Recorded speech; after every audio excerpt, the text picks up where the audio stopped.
pleasure to have you here. Specifically for myself, because I've been running railways as the CEO of Austrian Railways and the president of CER, but also I've been serving as a politician, as the Prime Minister of my country, and I know that there is no challenge which is more fascinating than your portfolio.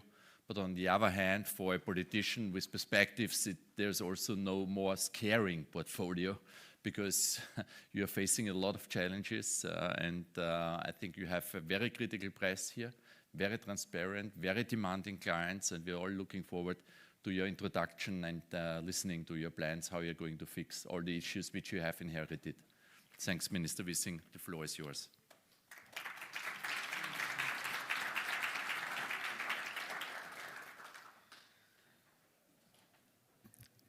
So thanks a lot, dear Mr. Kern, Director General Davin, ladies and gentlemen. So thank you very much for inviting me to this International Railway Summit, which is now more important than ever. Rail is currently the most convincing mode of transport. First of all, it is clear leader in climate neutral mobility. For example, while we are still struggling to transition cars and HGVs from fossil fuel to zero-emission drivetrains, most of our railways are already electrified.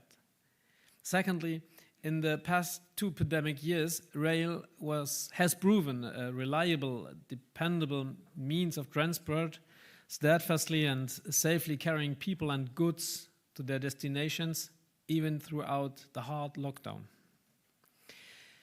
In this way, rail has made an immense contribution to keeping supply chains intact. And rail has again shown what an indispensable mode of transport it is in the Ukraine war. It enabled us to rapidly bring tens of thousands of refugees from Poland to Germany and other European countries. It also allowed us to build a rail bridge to deliver reliable supplies efficiently and securely to wherever they were needed. We also need rail for the grain bridge to carry agricultural products from Ukraine to North Sea and Adriatic ports. These are all great achievements, and I would like to take this opportunity to express my sincere gratitude to the employees in this vital sector. Thanks to everyone for the enormous energy, your dedication and the passion you show for your work each and every day. Everything I have just said emphasizes how important it was that we prioritized rail in our coalition agreement. With this priority comes a great responsibility, as we need rail to achieve our climate targets. For example, we have agreed to double the number of passengers in our trains by 2030. We also want 1/4 of all goods to be transported by rail by 2030. These are ambitious targets, but I'm convinced we can achieve them. Firstly, with targeted investments in maintenance, new builds and upgrades. Secondly, by swiftly digitalizing rail, including the command, control and signaling equipment, as well as capacity management. Thirdly, we need lighthouse projects like the nationwide integrated regular interval timetable, which we are finally tackling systematically. Fourthly, we have to deploy modern trains carrying passengers in comfort and transporting freight efficiently.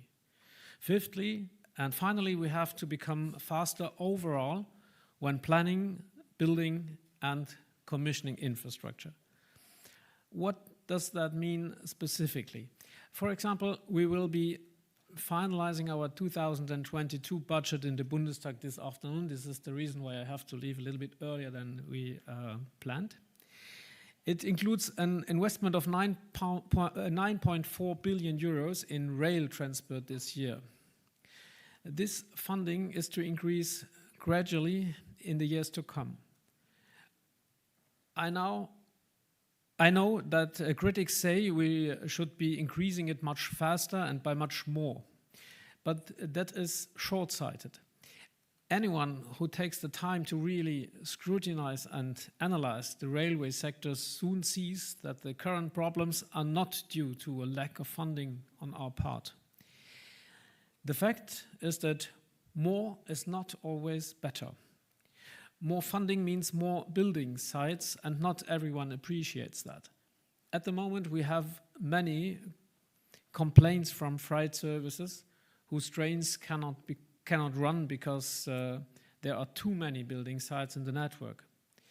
As a result, rail freight providers have to choose between turning customers down and antagonizing them with trains that are always late. That is not acceptable, and I can understand the affected companies' anger. On the other hand, we need to maintain the rail network, and the only way to do that is with building sites. Of course, you could argue that it is all a question of sites management. We can minimize obstacles with clever and forward-looking planning of building works on the network. And yes, that is true in large part, but only in part. It is also absolutely clear that we can't simply have any number of building sites in the network at the same time. And certainly not if we want to ensure that traffic can continue to flow freely. That is why I say that we must abandon the belief that more is always better. It is not just about the level of funding. We have to find the right balance between building and operating services. That also means that we should not consider sections in isolation, but we must look at the network as a whole. For example, when works are being done on a specific section, we must ensure that a suitable alternative route is available. Otherwise, the danger is that customers will seek alternatives while building works are going on, while the building works are ongoing, and switch to HGVs. In short, we need intelligent measures, not cost-intensive ones. Richard Lutz, the CEO of Deutsche Bahn, made key announcements in this regard yesterday and signaled a change in strategy.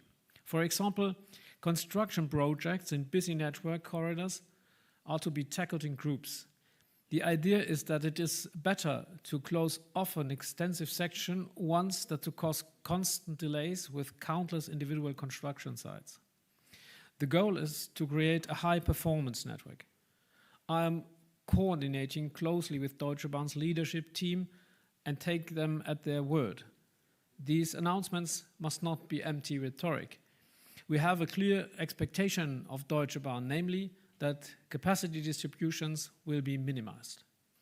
Accordingly, digital construction and capacity management, for example, will also play a key role.